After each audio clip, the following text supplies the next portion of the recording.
This is the One Piece Podcast, episode 531 for the week of Monday, August 6th, 2018. My name is Zach. And my name is Ed. And my name is Steve. And on today's show, we have very special guest translator for One Piece and Weekly Shonen Jump. We have Stephen Paul with us. How's it going, Stephen? Pretty good. I hope you guys are ready for some stories and some Rakugo. Yeah, we're going to get into that Japanese cultural thing. I hate that kid from My Hero Academia. Close. Well, that one took me a second. We also have Anime News Network writer and our anime recap host, Sam Leach, is joining us. How's it going, Sam? Yo, how's it? I asked you first. I don't know what to say. Okay, cool. You're on a podcast, but that's not... Yes. I'm not going to pressure you about anything there. So... Don't make me use my words. Yeah, that was really uncalled for now that I think about it. So, today we are going through chapter 913 of One Piece for real this time. For those who have not listened to last week's podcast where I am old and bitter for an episode, too much acclaim, might I add, you could listen to that. And if you want to hear me at my normal self, you could listen to this episode. We also have been doing the One Piece read-through every Friday. We have just finished Skypiea, so that means this week we head into Water 7. Those are again released every Friday through the fall, and we'll have some new episodes of that in I think at the end of October. We'll have we'll have 2 episodes of Dressrosa, Zoe, and Whole Cake Island. Maybe a little Reverie thing. I don't know. Probably not. For that last one. Next week, the manga is off. Actually, all of Shonen Jump is off. That's correct, Stephen? That is correct. And it's for some sort of Japanese holiday that we do not celebrate here in the other parts of the world. Do you want to explain, I guess, what it's all for? Well, it's Obon, which is the festival, or not fest. Well, yeah, I guess it is a fest. It's kind of a festival, but it is like the ceremonial holiday to see off the spirits of the dead and stuff like that. They do the in certain places they do the ceremony where they put the little paper lanterns on the river and float them down, and it's basically just kind of like the big of all these summer festivals. That's kind of the big one, I guess. And Weekly Shonen Jump always has a summer holiday. There's always one for Obon, one for Golden Week in April or May or so, and then there's always 2 at the end of the year. So that's when we get these combined issues, and that's what we got this week. So nothing next week. And Obon is actually a great time to remind people. This is actually the 5th anniversary of us filming OPP Japan, and that means I will try super hard to get that back online versus the normal amount I've been trying to get it back online with. So hopefully we could have that on to celebrate, and I'll keep working on that. But next week, when the manga is off, we are going to have a discussion, we'll have a roundtable discussion on the Reverie, since that kind of came and went, and, we didn't really have a chance to kind of, with a little perspective, kind of talk about that. So it'll almost be like a mini read-through episode. We'll reread those, 6 chapters and give it a little bit of discussion there, since there's a lot of meaty stuff. We'll also do a little bit of and you weren't there for that, and I wasn't there for most of it, so I definitely want to talk about that. So there'll be some new topics, I'm sure. We'll also talk about Wano, what we think of it so far, where we hope it goes, and where we want it to go. And you know what? As a special treat, we'll do our chapter predictions next week and launch the contest next week. So celebrate with the week off. I want to remind people they could support us on Patreon. That's at patreon.com/OnePiecePodcast. This week we'll be having our exclusive outtake episode that'll be out. Maddie, who's been doing all our images, you can follow her at Oh That's Raspberry. She has also been doing a lot of alternate images, which are insanely amazing. It broke Steve, I think, several times within the last few weeks. That's accurate, Steve, right? Very. He barely made it out of that episode. So you can check out all those alternate images and alternate titles for those $5 up on our Patreon page. There's a lot more where that came from, so please subscribe to us over there at Patreon. Last but not least, Greg has been everywhere. I feel like I have been exclusively tweeting Greg stuff for like the last couple weeks, which is a good thing. So check out, he has his 100th column out, and Ed, you, Alex, and Steven are in that. Do you want to talk a little bit about it?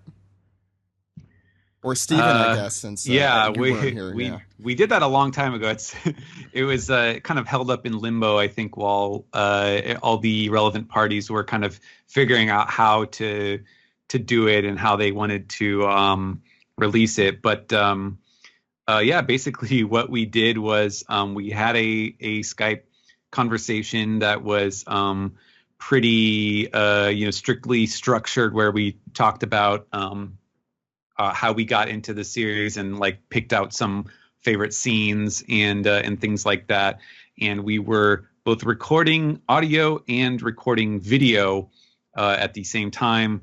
And they put it all together into a YouTube video. And there's like a short version and a full version. It's just kind of fun. I saw some comments, people saying like, "Oh man, I've never actually seen pictures of you guys."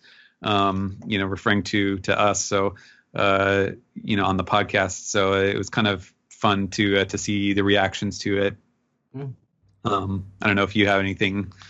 I don't know. I really enjoyed it. Other than that, I don't know, that's Greg's column every week, even when it's just even when it's not a special version that features me on video. It's worth reading every week. I was trying to say it's especially worth it when he's on video. Yeah. No, but yeah, I appreciate that Greg gets to do that, and I really enjoyed the conversation. So Greg's also been making the rounds on other YouTube channels, I've noticed, and Twitter, and mostly in Japanese, so I don't really understand what's going on. Stephen, you had more to say, or? Yeah, I was just gonna say, they're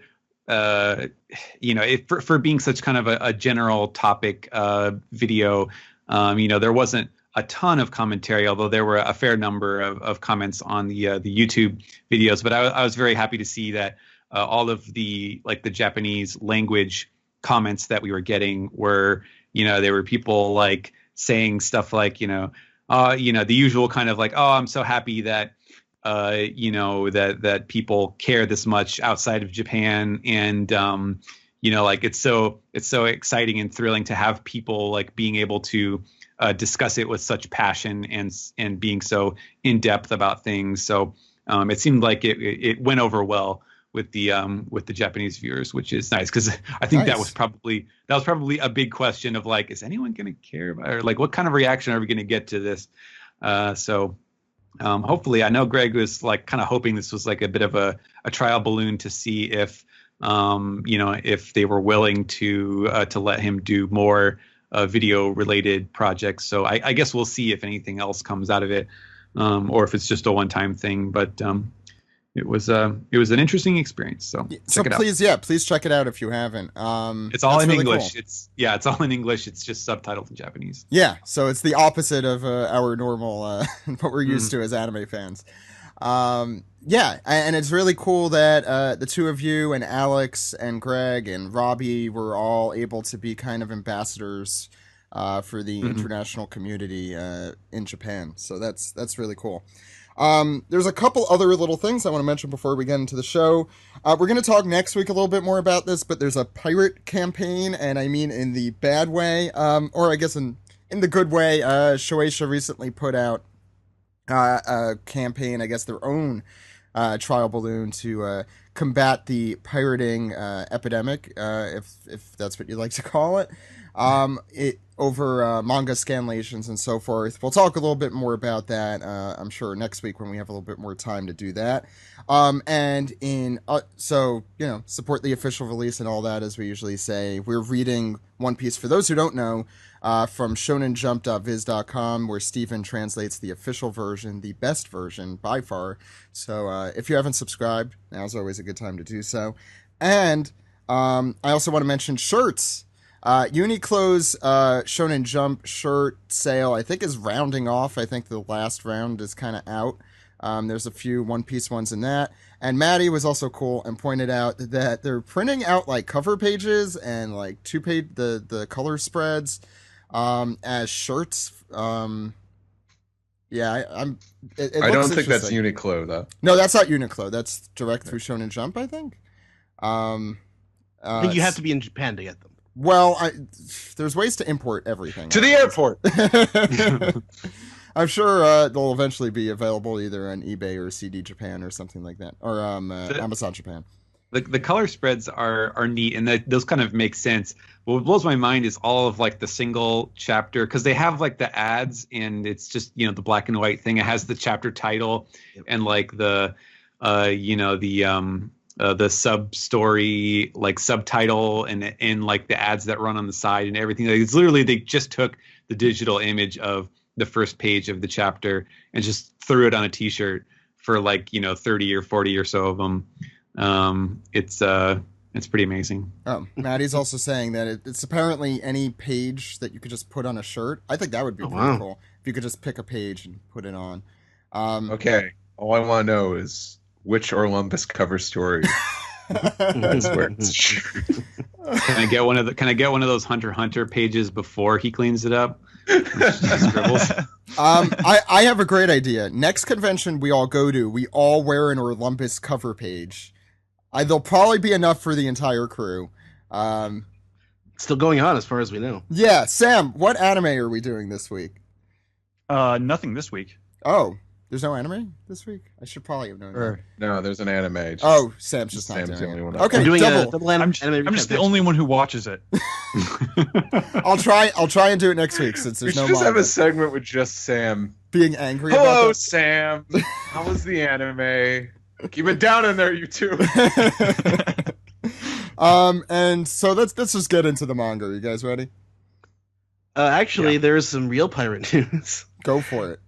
I don't know. They found a shipwreck off Cape Cod that they thought was Samuel Bellamy's ship, and they thought that they found his bones. That was pretty interesting. Turns out it wasn't him. So he is dead.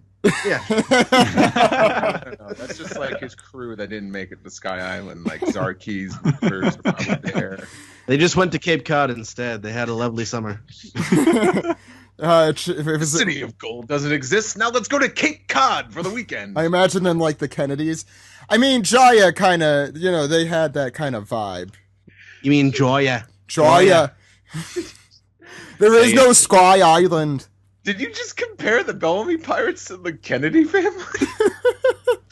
That's unfair to the Bellamy Pirates. They aren't criminals. Yes, they are. Dreams are over. That's right. Some pirates are the bad Bought guys. you and your straw hat. 30 million airy bounty. Guys, we have like an actual podcast to do.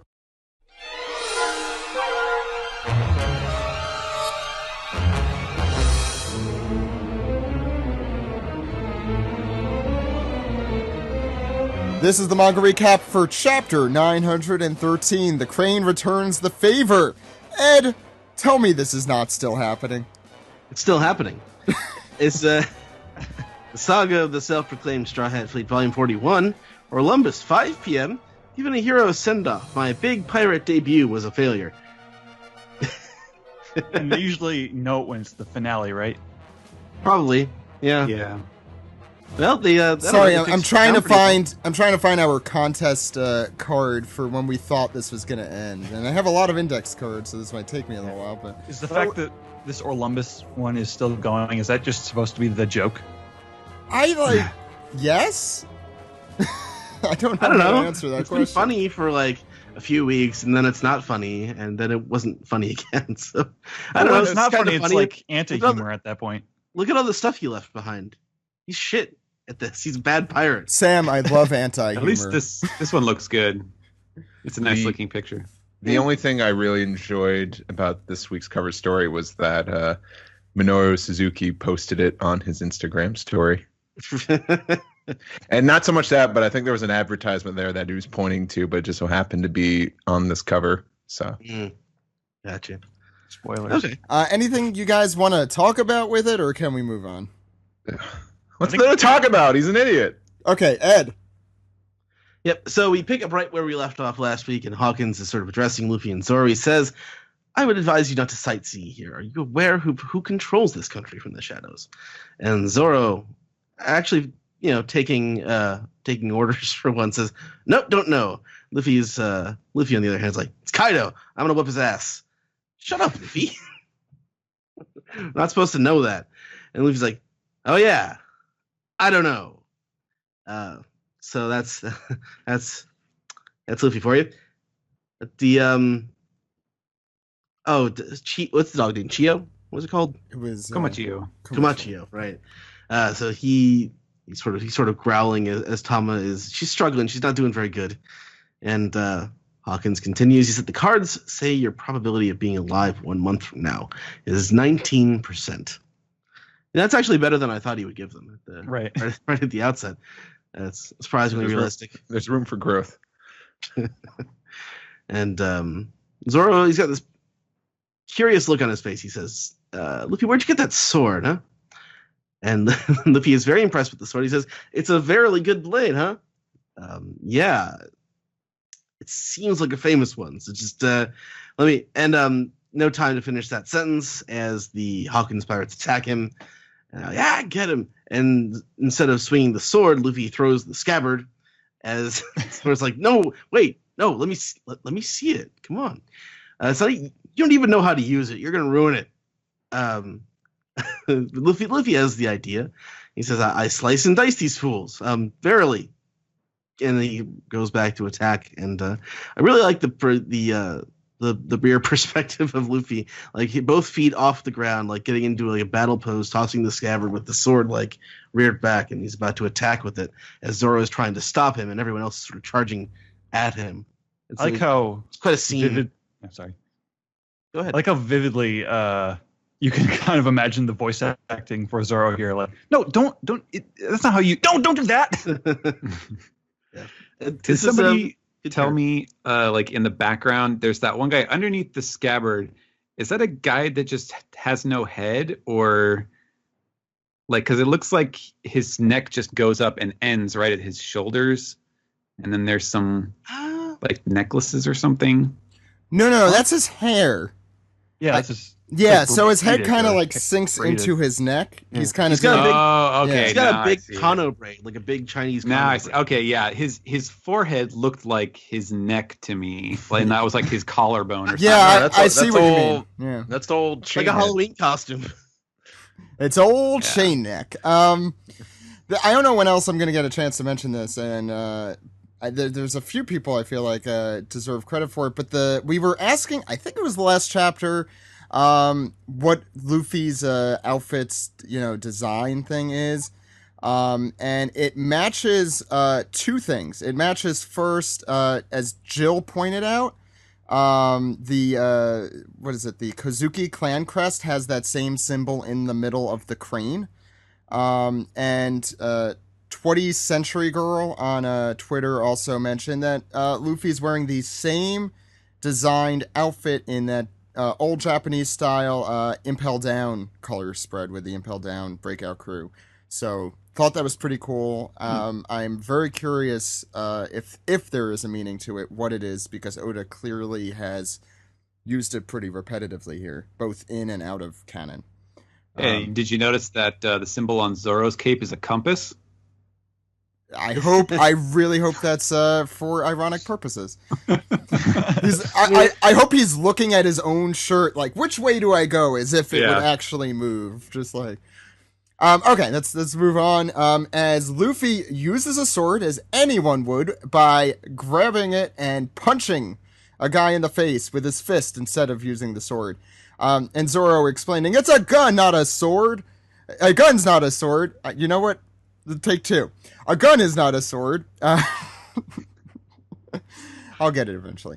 And you get it. Luffy is using Gum Pistol, and yes, instead he's of not actually using the sword. He's using a gun. Yeah, he's using a gun. When he could have named the technique something cool, he just uses his normal technique. And here, lizard guy, and by guy I mean a lizard, hisses and walks right toward Luffy, who uses his observation hockey, maybe, or just, speed, and gets out of the way and realizes, even the lizard is trying to get me. Even the lizard! Well, chomp on this! Wow, you make it sound so terrible. It is a not It's the a very best pun. Steven's Lizard's very last dialogue. sabotaging some everything very there. comic book lines here. Yeah. Well, chomp on this, lizard. And he throws the lizard at Hawkins, who takes out what looks like a straw sword, and by look like I mean is, because he says straw sword in the next panel as he stabs the lizard, who didn't get to chomp on anything, let's be honest here, right through the saddle, and it looks like it comes out the other end there with a little thunk. And it slurks back, and Luffy's like, hey, what is up with that sword? Now I feel sorry for that lizard who was just trying to kill me. Sam? Oh, we turn the page, and Zoro is slicing guys, and very quickly he is locking onto his target, which is Hawkins, and just slice right through Hawkins' eyes, and Luffy is amazed, like, whoa, that happened much faster than I expected it to. It was Now- a 36-pound Phoenix, right? It might be. I think so. Yeah, I mean, he's definitely throwing the slice because you can see how far apart they are. Mhm. Yeah. Yeah. Now, I need some clarification on what's going on here because I don't entirely visually understand it. So he slices Hawkins, Mm-hmm. but then Hawkins Yes. moves it onto his No, it's subordinate. it's It's like magic. it's his body double, essentially. It's like, I think not body double, it's like a straw man. Kind of like how a straw So man he- is used Oh, in the it's like metaphorical sense. He's like 10 other people's voodoo doll, basically. Basically.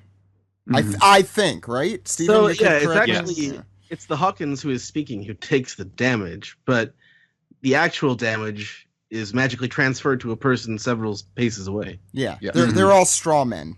And- Yeah. Well, this is like a regular dude who he's like absorbed or something, right? He's taken his spirit into his body, it seems like. I believe that's how it was explained. We're- It gets yes. explained in the next We're jumping page. ahead here. Yeah, Yeah. so we'll get through this and then figure it out. So, and I assume that this is one of the guys who was fighting alongside all the other guys. I think so. So that guy drops with a thud. Zoro is confused. Why does Hawkins just look normal now? Hawkins is saying, very impressive. Luffy's surprised too. -1 life, and he's got one of his little straw dolls growing out of his arm, and then plop, it drops on the ground because it is dead. Yeah, didn't we see one of those things get killed at Sabati? Yep. Yeah, I think so. Kizaru kills one of them. Right. Anyway, Ed, yeah, go ahead. You go to the next page, and even Zoro is confused. Like, what did you just do? He says, my straw man is a stand-in for my followers' lives. With my straw powers, I infuse my body with my subordinate spirits, and no damage reaches me. And when I have 10 infused, I can die 10 times. I just Yes. realized Really? Hawkins may also just be bitter that Luffy took the name Straw Hat Pirates when, he's like, his straw is his shtick, and he doesn't even get to say, okay, go ahead. So He doesn't even use the I- powers of a hat. Straws Yes. and lots of power. So it's a little tricky to visualize, but it's kind of like, he has the straw powers, and he, the little straw man just sort of pops out of his arm on the previous page, and so that's kind of like his power as it is getting attacked, and then as it getting damaged, and then that damage also manifests in the spirit of the person. So each time he gets killed, it's actually kind of like 2 deaths because the person dies and his little straw double dies as well. This straw man. Could someone So- also explain tarot cards to me? I mean, I feel like tarot cards. tarot cards. Tarot cards. Look, I'm Tell from you New York. future. I'm from New York. We pronounce things incorrectly on purpose. That's how it works. I don't know. They're I know a little bit about it, but Hawkins continues. Let's begin a game of straw man cards. That's gotta be. What's the translation on that, Stephen? That seems like. Yeah, that was a straw. He literally says straw man cards. Straw man card. Okay. So yeah, he's smart enough to not take on Zoro and Luffy two fellow members of the worst generation in a fair fight. He's smarter than that. And Luffy is more focused on what's coming out of the sword, which is this gigantic demon thing with nails for fingers, and it kind of looks like, I don't know, it kind of looks like something out of Bleach with the clothes it's wearing. Zoro, on the other hand, is very excited. He licks his blade and says, "This guy's more trouble than he looks." But I should have figured. Luffy's more confused by the concept of the game. But Hawkins doesn't give him any time to question it. He says, "Let us begin." And the first card that he draws is the Fool reversed.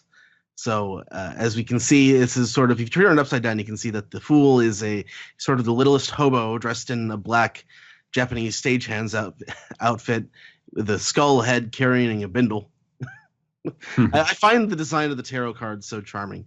So basically what they are is they're a combination of what would be equivalent to a regular card deck, 4 suits with face cards, and in conjunction with the major tarot cards, including like the Fool, the Hierophant, the Death card, the Tower card, the King, the Queen, a few other things, and like the direction that they're put in and the direction that they face and the sequence that they show up in, people say they can tell your fortune from it. So, I mean, it's all a bunch of supernatural nonsense, but that's the theory behind it. Or you could just hold the cards upside down. Yeah, I was going to say, can you just turn it around and it would be just the regular Fool? See, this is better because you don't have to actually, turn the cards up right before you shuffle them. You can just mess them all up and then do whatever because it's part of the game. Yeah, it changes your future. That is so okay. But in this world of magic and ridiculousness, that just doesn't make any sense. This is the thing that this is a step too far. Yes. But Hawkins, I imagined him sounding like Fraser Crane when he says it's blasted. This is the card of infighting. Although, oh, Niles. Oh, Cousin Merle, really? I wish Kelsey Grammer did Hawkins. There's still time. Anyway, so 2 of Hawkins' men attack one attacks another. Says, "Take that," and the one man dies, and one of Hawkins' straw men also dies as well. He apologizes to his men. "I'm sorry. I will draw a good card next round." But despite the inherent risks, there are also cards that expand one's power beyond its natural limits. And Luffy and Zoro are very confused as Chio comes from behind them barking and picks them up in his mouth. Confounded by the dog. He's crying. What's the big idea? He's very loyal. Very sad. Yeah. And he runs off. Steve. And then a freaking ninja tells Hawkins that they're getting away. As Hawkins draws his next card, he says, "Do not panic. I've drawn a good card." Is he Henry Killinger now? No, I'm trying to somewhat do his dub voice, but I do like the idea of him being Killinger or Kissinger. But he believed in the heart of the cards. He got a good card. So meanwhile, back on Camacho, Luffy is like, "Yikes! Tama's burning up," and Zoro's like, "I guess that's why that dog's rushing us. They have good instincts." But meanwhile, Hawkins draws the Hierophant green, reversed. And he holds his card upside down and says, "The card of pursuit." And Zoro and Luffy are like, "Whoa, he's catching up," as the big straw stand, whatever this thing is, chases after them. And Zoro says, "Protect the kid. I'll handle him." And pretty much Hawkins, I guess, kind of controls him somewhat like a puppet, because Hawkins swings back and the giant straw person pulls back, and then Hawkins goes for a slash, and so does the giant straw stand with nails coming out of its sword weapon thing. Also has nails for fingers. It's creepy. And Zoro's like, "Whoa, where's this power coming from?" as he blocks the attack. This whole thing is just made out of straw and nails. Yeah. If only it had a brain. Oh my God. So Zoro is holding the straw man off by with his sword, and then the straw man starts shooting nails from his mouth like a machine gun. Like Frankie. But like Frankie. Yeah. And Or Zoro like, is deflecting them all with his. I was gonna make a Wire reference anyway. Keep going. Zoro's deflecting all the nails with his swords because he's cool like that. At this, okay, all right, enough of this. Nigiri tower climb ripple, and he cuts the straw man right in half.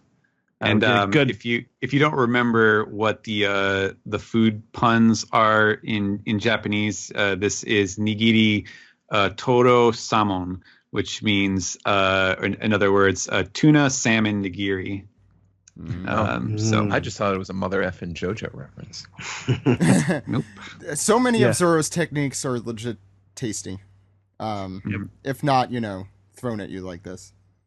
I know. Oh, have you ever eaten a dragon twister before? What's the best. pun in that? Is there? I don't know. Isn't that like a sushi roll? Nigiri Philadelphia roll. Yeah, exactly. Go ahead. And so there's this close up of how clean the cut is, and the cut also shows up on Hawkins' shoulder, but it reforms pretty quickly.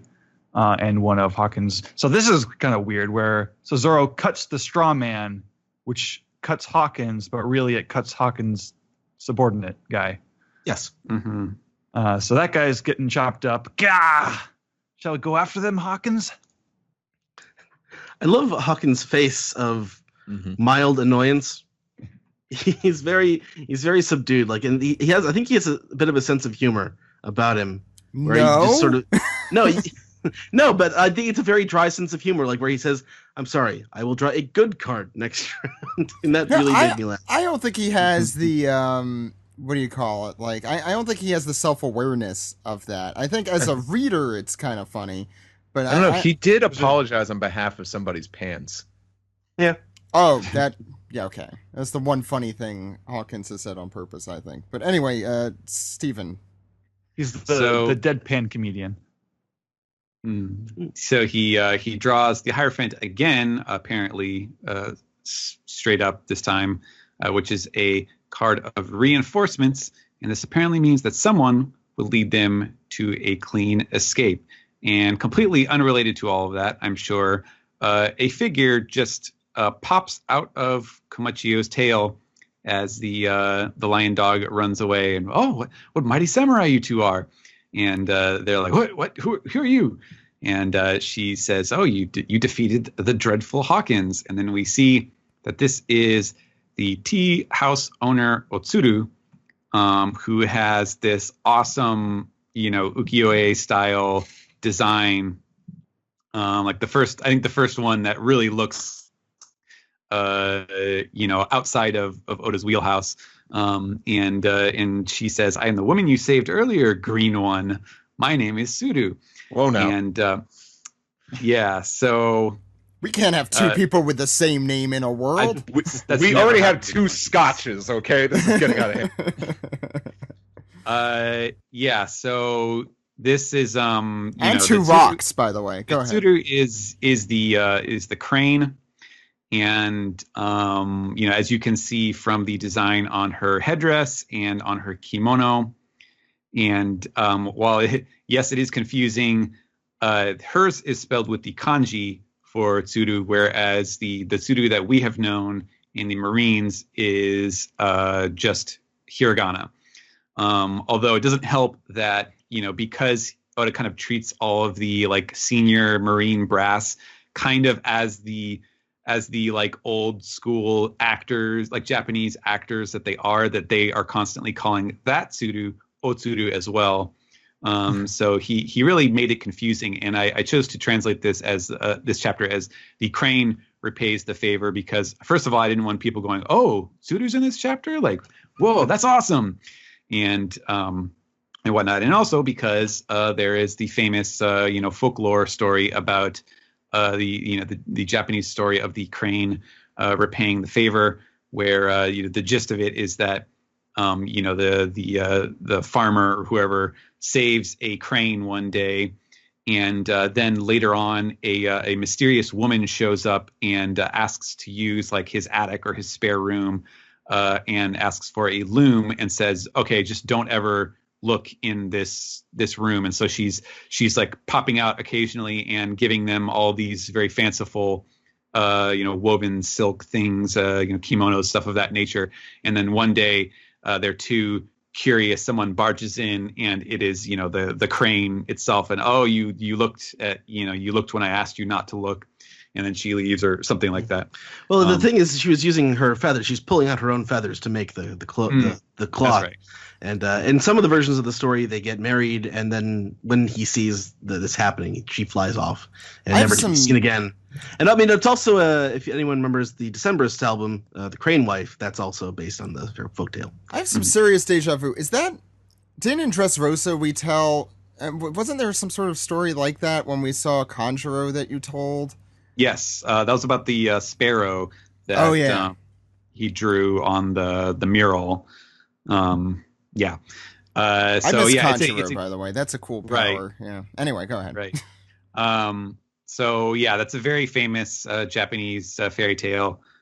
So I kind of left I translated it literally, especially since we already have the kind of the visual motif here. So yes, this is the woman who Zoro saved, that very mysteriously vanished. And it turned out she just hid inside that giant fluffy tail. But she recognizes the child over there. Is that Otama from Amigasa Village? She's shocked to learn that Otama has been drinking from the river.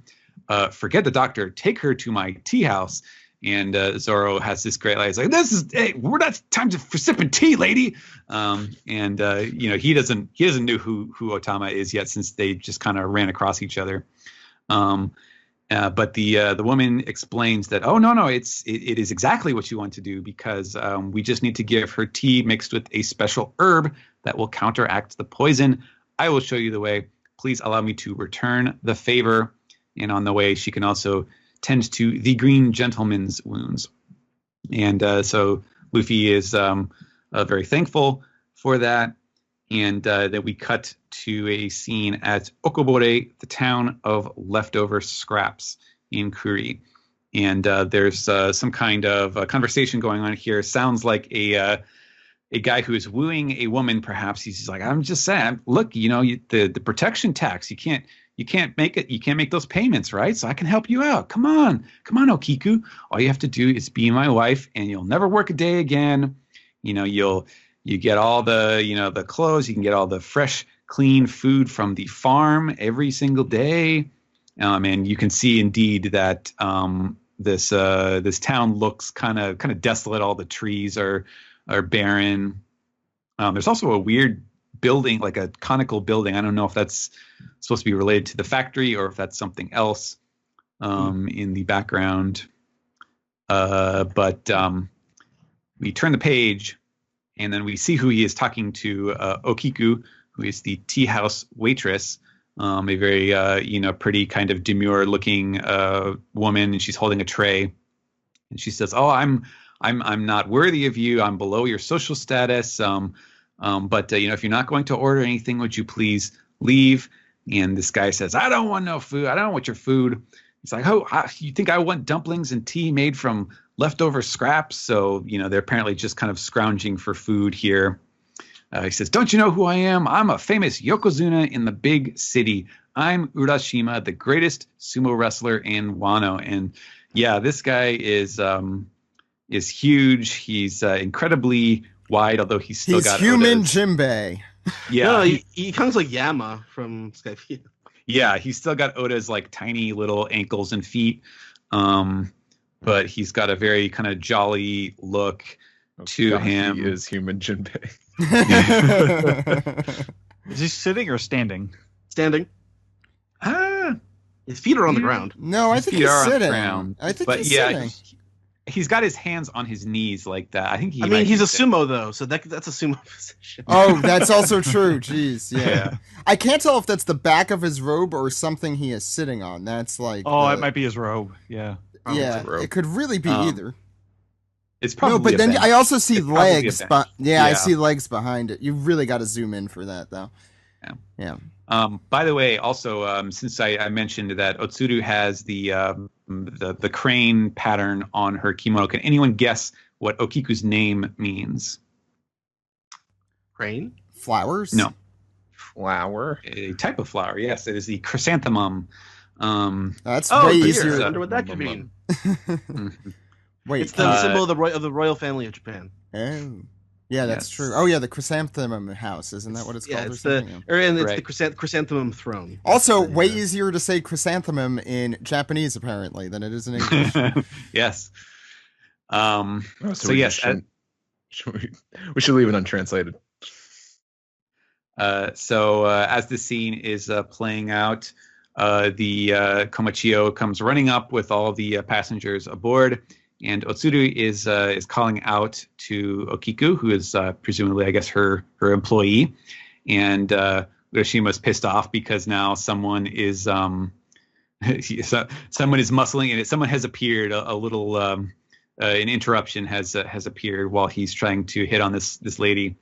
And Otsuru is telling her to brew up some of the evil purging herbs. And I'm going to tell you a little story as soon as I finish this page about the evil purging herbs.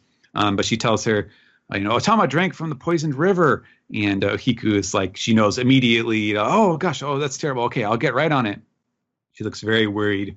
And meanwhile, atop a mountain, which is presumably one of the mountains in the background, we see some familiar faces with Penguin and Shachi and Beppo, and they are looking through binoculars and dressed in kimonos. They're still stamped with the with the logo of Law's crew, so they still got to be on brand. Like the little fish. The fishes on Beppo's, and Beppo has the top knot too, which is hilarious. And they're saying, and Penguin's like, oh yeah. You know that's the Straw Hats, and Beppo Penguin is has stroking, a little penguin on top of his. Yeah, that's how you can tell. And then Shachi, which is the orca whale, you can see his pattern as well. And Beppo is stroking his chin. He's like, oh, should we go get him before trouble starts? And Penguin's like, Shachi's like, if you do, you're gonna stick out. So he's kind of warning him against it, but. There you go. Some members of Law's crew And are Joe on squealed. as well. Oh yeah, the Law fans can rejoice. Is it weird that I like Law's crew more than Law? I love Beppo. But anyway, you want to tell a story about the evil purging herbs? Yeah. So interestingly, I was kind of doing some research, like trying to figure out how. So the evil purging herbs are called jaganso. It's just spelled with kanji in the Japanese here, and that would mean literally it means evil and like ingesting or tasting and herb. And I chose evil purging herbs just because it's like, okay, what's the most simple way I can get this information out there. So I just called it that. Interestingly, however, it is a homophone with different kanji of a rakugo story named Jaganso, which is it's kind of a black comedy rakugo story, and it's a fairly short one. So I was kind of reading it, studying it, trying to see, okay, is there something meaningful here? And ultimately, I don't necessarily think that there's anything you can take away from this, but there are some kind of tangent. It is somewhat similar. So the Jaganso rakugo story is spelled the same way, except the Ja character, the evil in the One Piece chapter, is actually snake. Is spelled with the kanji for snake. And so the story is about this guy. So there's this guy. He's dressed up in his kimono, and he's going to meet with his buddy. And he stops at this like old man's hut nearby. It's this old guy who goes to the mountains a lot, and he sees that this guy has a bunch of herbs hanging up to dry, and he's like, "Oh, interesting. Like, what are these herbs? What's this all about?" And the old guy is like, "Oh, these are called jaganso, and you get them up in the mountains. See, when the giant pythons and these huge snakes eat people up in the mountains, they get all weighed down. They can't move around." And so they will taste these herbs, they'll lick these herbs, and it helps them pass the meal so they can feel better. And the guy's like, oh, interesting. Can I can I have some of those? And the guy's like, sure, knock yourself out. So he gets these herbs, takes them back home, and then so then this guy goes to his friend's house, and his friend, when he sees him, he's got a fire going, and he starts to grill all of these mochi. He's got this big old box full of mochi, and he starts grilling them. And the guy reaches out and he just like snags one and pops it in his mouth. And his friend is like, "What, dude? You did not ask. Like you didn't even say. I was, that's not cool." And he's like, "Oh, sorry, man." But he's like, "Okay, well, fine. You know what? If you're gonna play it like that, I'm gonna do like the dad with the pack of smokes thing. Like now you have to eat this entire box full of mochi, or else you're in trouble." And the guy is like, "Bro, watch me."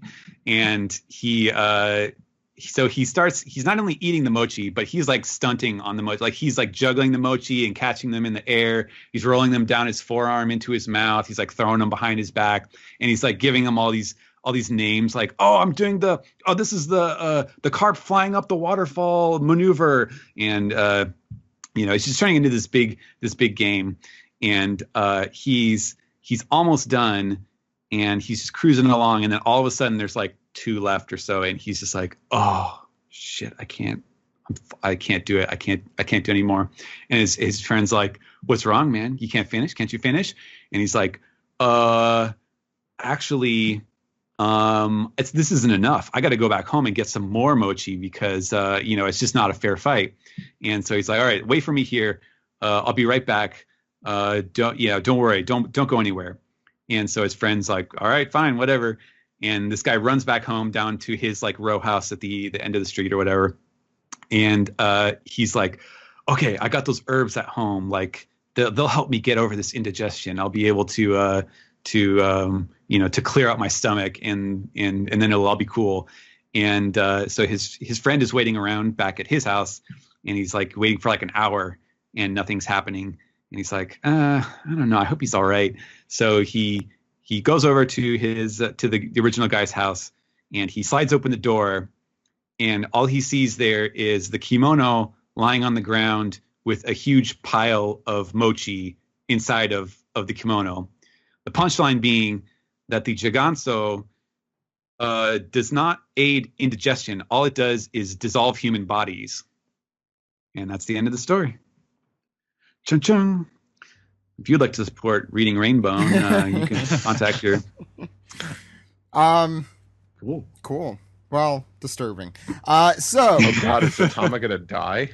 No, well, that's why I was thinking to myself, like, yeah, no, I don't see this as like it's the sinister story. This lady's actually going to screw the poor little girl over and dissolve her with this poisoned herb. But I think it's clear that he got the name for it from the Rakugo story, and kind of we know he's a big Rakugo fan. Yes, like he used to listen to it as a kid, right? That's what they. All the time. Yep. Okay, let's talk about. I actually had one question for Steven. What's Oshiroko? That's the name of the tea house. Oh, yeah. So that's not the name of the tea house. That is just Oshiroko is a type of soup. Or not soup. It's like red. It's a sweet red bean. Well, I guess it is a soup. Normally, that stuff is thickened, like anko. What they call is like the thick red bean paste that is inside of like taiyaki and mochi and things like that. Soup. Right. Okay. And oshiroko is like a thinner, more liquidy version of that. It's usually served hot, and it is often eaten with mochi. So it's sort of like, you chew on the mochi and then you sip some of the oshiroko. And now you can see there's also dumplings, dango on the signs as well. So that's all the stuff. Was that your cat, Stephen? That was my cat. Sounds cute. Yeah. Anyway, let's talk about the chapter. Chapter 9:13. What did you guys think? Sam, let's start with you.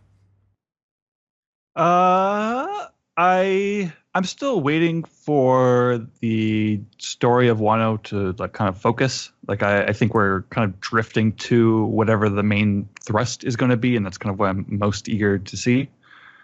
But I like seeing I like seeing the heart pirates at the end, and I just like how quickly Zoro just like slices Hawkins on that page. Where, like, I wonder if Hawkins didn't have this power, like, would he just be dead now? Would Zoro have just killed a man? He doesn't seem like much of a fighter, to be fair. Right. Yeah, that's true. But yeah, and the designs in Wano, the Wano locals, Otsuru, Okiku, like there's definitely, like, I mean, there's obviously Otsuru has like a super unique looking design, but then like Okiku and Otama are like almost, it's almost just like Oda's template, like stripped down to its basics. But in a way that I find like weirdly effective. Like it feels kind of humble and stripped down as opposed to lazy. Yeah. It doesn't have the normal Oda-isms that we see in women. I mean, like Okiku's face, that's just like how he draws a million women. But compared to like how loud his designs normally are, it's kind of a breath of fresh air. Yeah, any other thoughts, Sam? That should do it. Steve? Yeah, I kind of need to reiterate what Sam was saying. It's kind of waiting for this arc to really kind of get into gear, but still some like fun designs for the new characters. Like Otsuru, I really like that one, and Human Jimbei. Here's my crackpot theory: Jimbei comes back, accidentally like beats this guy up. It's like, no, he was supposed to compete in a sumo tournament tomorrow. Now who's gonna take his place? Jimbei just dresses up as him, and he's still blue and has sharp teeth, but everyone's stupid and can't tell the difference. They look very similar, to be fair. Jimbei can't show up anytime soon. Jimbei just wears a wig with the ponytails and the... Yeah. Jimbei will keep getting confused because everyone will be referring to like clothing as Jimbei's, and he'll be like, "Oh, me?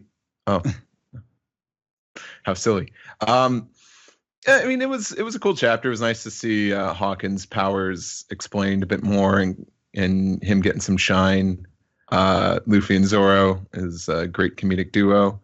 But other than that, I really have no strong feelings about it. Just like a fine, serviceable chapter. Ed. As I said, I like Hawkins. I think maybe he's not intentionally, or maybe he doesn't see himself that way, but I find him to be sort of a humorous, deadpan character, as like Sam was saying. I'm curious about what we didn't really have any indication that that Law and his crew would be here really at all. So I'm kind of curious, like, I mean, we knew they were headed there. We just didn't. Right. Yeah. I mean, they were with the Straw Hats, right? Yeah. I think, was Law in the group shot when Kinemon's explaining stuff? I can't recall. No, I don't think so. Mm. But like they were all together when they left Zoe, when Luffy and others left Zoe. So it's like a big the big question is like, why are they spaced out the way that they are? Yeah. I guess. And also he was like on the team, the team go to Zoe, whatever. Right. Okay. I'd forgotten about that. But these disguises are terrible. Let's be honest. That's true. Yeah, I mean, stuff with Otsuru and Okiku, I like the Japanese culture aspect of it, but that was, besides from the designs, it's sort of like, we haven't gotten to the real story yet, as Sam is saying. So I'm sort of along for the ride at this point.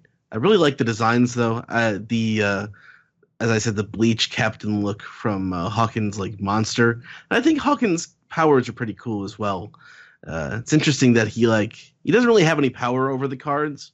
He actually just sort of is reading them, but they actually have power, which is interesting. They can actually tell the future. It's interesting. But Zoro's very good comedic reactions to the Luffy with the sword was another highlight for me this chapter. Yeah. But that's about it. Steven. Yeah, this is it's a pretty quick read, I think, just because it's there's so much action in this chapter. But I thought it was kind of a nice, like, kind of a warm up, I guess, of here we'll throw Hawkins into this chapter. There isn't really any kind of consequential fighting here. I mean, they get to show off some moves, and you get a much better view of Hawkins' powers and how they work. But it's more of just a little skirmish to start off, and kind of set the mood for how he works as a combatant. But I do. I love the designs. I really like Otsuru's design. This is the kind of stuff that I was hoping to see, like as a test of Oda, like kind of taking him outside of the boundaries of his usual character design, and really like letting him kind of run. I don't know if letting him run free is right, because he can always, do his designs however he wants, but there are certain ways in which he is very predictable with his designs, and so I like Otsuru.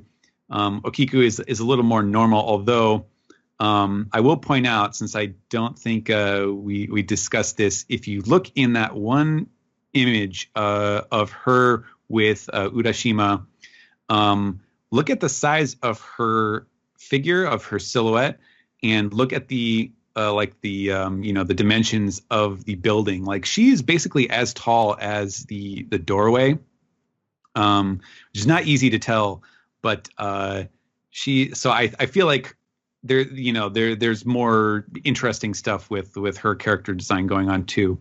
You think she's taller than we're assuming? Well, taller than you would think, given that she's next to, the largest man in Wano. Right. I mean, like, my assumption is she's just like a normal human-sized woman. But you're suggesting that she's larger than that. Well, I mean, I'm just saying, look at that picture. Like, that's. I mean, Oda is very bad with like height perspective and stuff. So. Yeah. Kinemon. Kinemon's damn tall. Yeah. Mm-hmm. Kinemon was Brooks' height, right? Mm-hmm. Yeah, Jesus Christ. Much. Yeah. So yeah, and I think bringing in the other character, like the other non-Straw Hat kind of ally characters, is interesting at this point, because that now it's like, oh boy, it's really kind of hitting home what a large cast this arc is bound to have, and that's exciting. And yeah, and having spent a full arc away from Law and his crew, although his crew was not obviously much in Dressrosa, but I'm like, oh, that's cool to see them again. I'm not like, oh boy, here we go again about this. I'm eager to see how they fit in, and we'll see where this where this story of Otama and getting her recovered again is going to take us.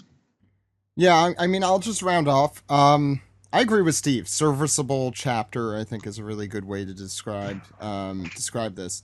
The stuff with Luffy and Zoro, I think, is definitely the highlight, as we kind of thought it would be. Just now, I'm like noticing all the comedy in that panel, with Luffy tossing the scabbard, Zoro having one reaction, and then oh wait, but no, let me see. Oh my God, what are you doing? Like within that one panel, the two of them in this fight are pretty great, and Luffy's faces and Zoro's faces, they're all him licking the sword and Luffy being like, game, that little part there I think is really cool. I still don't really care about Hawkins. That's me.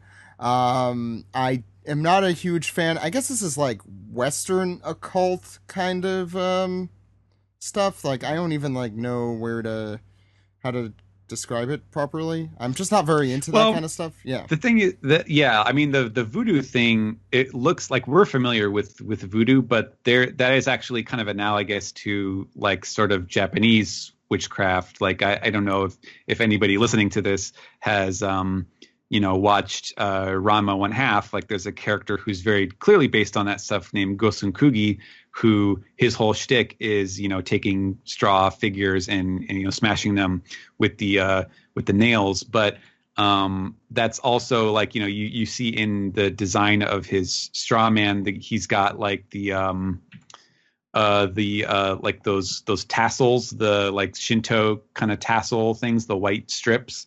So that's like that's kind of I don't know if it's Buddhist or if it is Shinto specifically, where this stuff comes from, but it is actually based out of Japanese stuff. But the tarot cards are Western.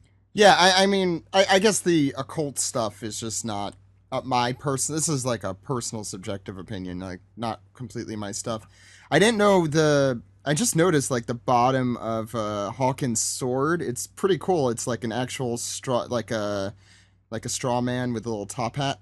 It kind of looks like with like an X through its mouth. I don't know if that's on purpose or if I'm just looking at it like that. So I mean, you know, perfectly cool chapter. Love the designs. Love all the little Japanese kind of Bakugo and other storytelling stuff. I'm a big fan of Law's immediate underlings, so it's cool to see them. As I said before, their disguises shouldn't have your emblem in big giant printed in the front. But I mean, the Kozuki clan for them too. The Kozuki clan does that too. Like, aren't they? True. They're banned. They're canceled on Wano. They have it tattooed on their back. I think though but on the clothes too, they have like she has a crane. The Kozuki crest is a crane. She has. I mean, granted, it's her name, but it's also in her hair. To be granted, it's a little more vague. It could be anything. She could be working for some sort of Japanese airline company. I mean, you don't really know. But you know, I think Beppo and Shachi and Penguin are just worried about merchandising because that's where the money is. One last pitch. I know Stephen, you don't have control over this, but I think the one time I will ever say this, to keep Japanese sound effects in the volumes, I think just this arc, it would be kind of funny just to have everything, you know, preserved like that. Like, because I was thinking, how are they going to do the babang, you know, the shamisen sound effect in the English when they translated it to the English typeface in the volumes? And I'm like, why don't they just keep it? Because, you know, we're in this weird Japanese world anyway. It's fun if nothing makes sense. It makes Wano more foreign, which is kind of good as a foreign reader. I think it should feel foreign because it's foreign to the Straw Hats. It should also be foreign to us. Anyway, those are my thoughts. I have one more. Oh, please, thing I want to add. Yes. The Hawkins comment about 1 month is interesting. I'm wondering what did he say? What can you remind me? Sorry. The cards say your probability of being alive 1 month from now is 19%. So like it makes me wonder what the timetable on this arc is going to be. Like, are the Straw Hats going to be here for months? Interesting. He didn't get the note that, you know, Hotori already did this like 15 years ago in the story. But just like a month is just like a weird. Yeah, it is. It's a weirdly specific thing, and if they're going to be here for a while, then it's more opportunities for the results of the Reverie to dovetail into the story. True. Well, the Reverie is what, like a week or two, right? Sure. No one knows the answer to this? Yeah, it's still going on now, and if the Straw Hats are going to stay here for a month, then it would be over. Yeah. At the end. And there would be because I'm not even thinking of like, because I don't think that there's a chance we're gonna have to wait for the whole arc to finish before we hear what happened at the Reverie. We might. I don't know. It really depends. I think something's gonna happen. I think what's the, you know, let's talk there's about gonna this be a next Commodore week. Perry element to this. Right. If outsiders are gonna come in.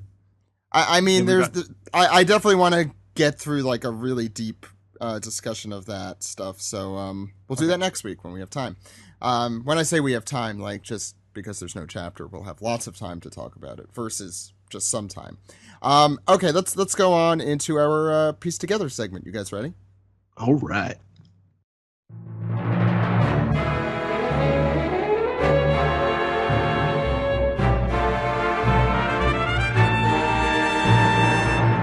I am the greatest podcaster in all the land, and this is the Piece Together segment where we take your questions, comments, and theories. So, will you come along with me as we go to Ed?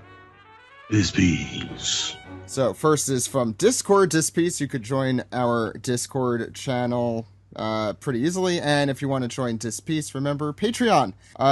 So this only one comes from Straw Hat Pirate 9, who says, well, we all saw how Luffy plus sword in a fight would go. Hilarious. Hawkins' powers literally being based on the tarot cards he draws is pretty cool.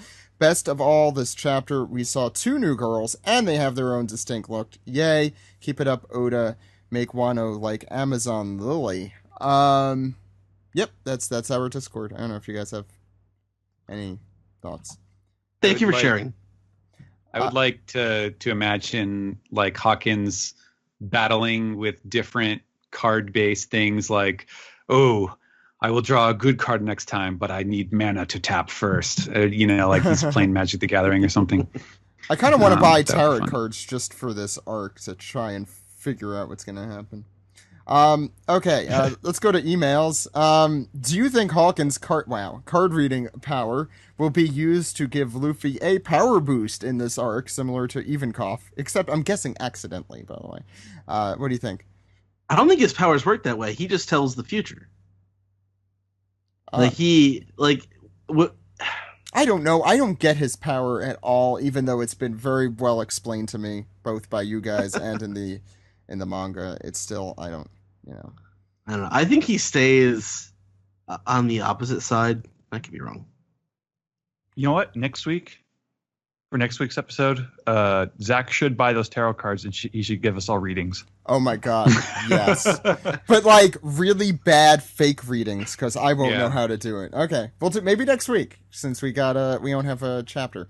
Okay, next one comes from Schmotown, who says, you guys have mentioned on the podcast how the art looks different in Wano, and I thought it was worth pointing out that especially in chapter 9-11, almost all of the art looked like it was drawn by Oda. There are some light backgrounds and a couple drawings of the Sunny that were most likely the work of an assistant, but overall, this was the most Oda-heavy issue I could remember seeing in years. I noticed that a lot of the Reverie chapters' artwork looked pretty assistant-heavy, so I wonder if that was so he could put more effort into these chapters. What do you guys think? I would definitely believe that Oda would be more excited about drawing Wano because it's something that I think he's wanted to do for a very long time. Oh, yeah. Mm-hmm. Yeah, I think the more stylistic stuff I can imagine, but like looking at 9/11 specifically, like it doesn't look different. Well, I mean, like beyond what we've been talking about, where it's like it looks sketchier than normal. I think a lot of those backgrounds are still assistants. Yeah.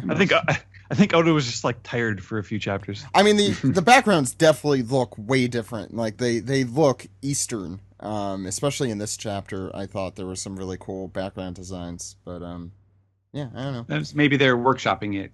At least they're like, okay, here's how I want it to look, and the assistants are like, okay, cool, we'll try, we'll work on this, and yeah. Sorry, didn't mean to cut you off. Adesh has our next email, who said, I was listening to episode 360 of the podcast, which, by the way, was over 200 episodes ago, believe it or not, or almost 200 episodes ago. Episode 360, The Mushroom Moment, where you guys, where you interviewed Mike McFarland and Joel McDonald. They mentioned, by the way, both directors for the series, they mentioned that Colleen, the voice actor for Luffy, was hysterical when she voiced Oars with Luffy's shadow.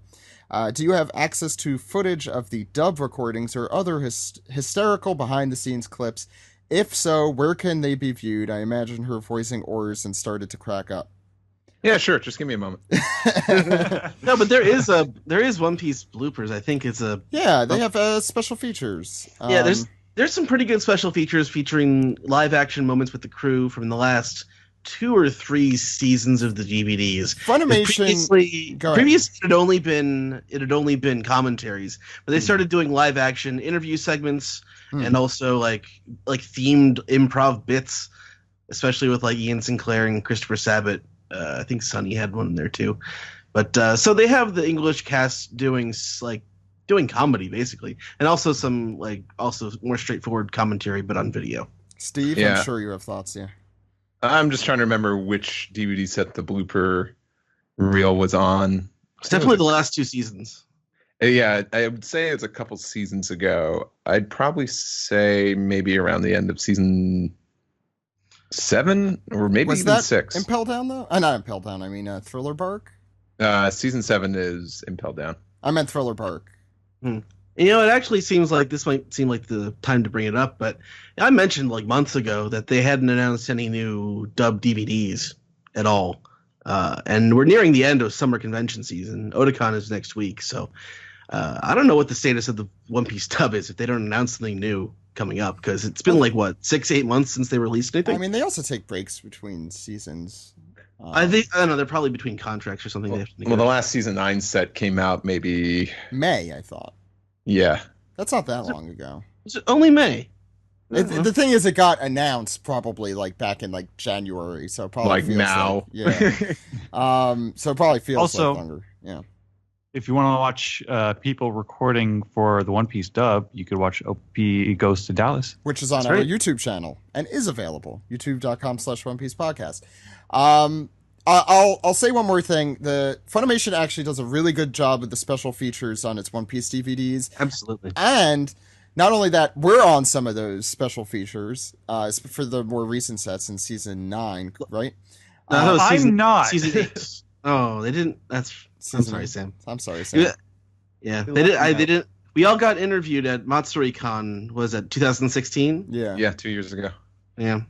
I can't believe And, that was 2 years ago. That feels very recent. But Yeah. I want to also say the entire One Piece cast happens to be some of the funniest people around. So just like them futzing around is a lot of the special features in the later seasons, and it's hilarious and it's great. So even if you don't love the dub features, I think it's still very entertaining stuff that you should check out if you have not. So buy the DVDs and put Ed's worries to bed.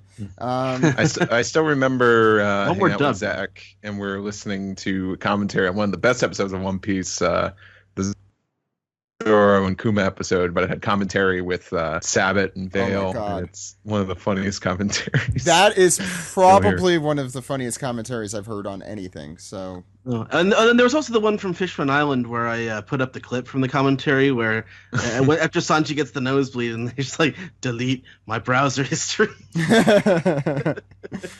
Okay, we can move on to Reddit, Steven.